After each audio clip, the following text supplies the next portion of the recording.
گھروں میں موجود بچے بظاہر تو آپ کے ساتھ ہیں، لیکن حقیقتاً وہ اغوا ہو چکے ہیں۔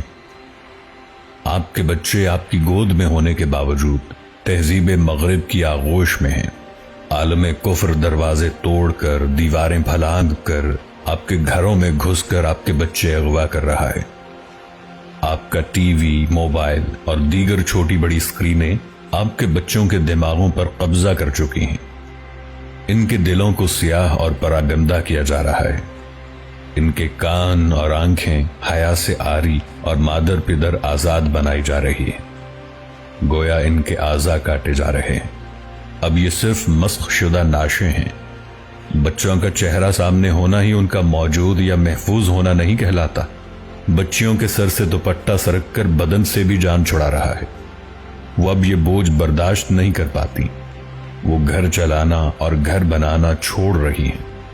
وہ باہر کی دنیا کی اسیر ہو رہی ہیں، اور بچے ہونے کے باوجود مائیں بے اولاد کر دی گئی ہیں۔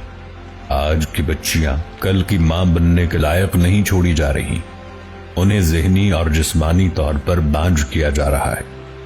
ہم بچوں کو اپنی جیبوں سے بھاری فیسیں دے دے کر اس تہذیب کے حوالے کر رہے ہیں، وہ تہذیب کہ جس نے آپ سے آپ کا خالق چھینا، اور آپ کی آنے والی نسلیں بھی۔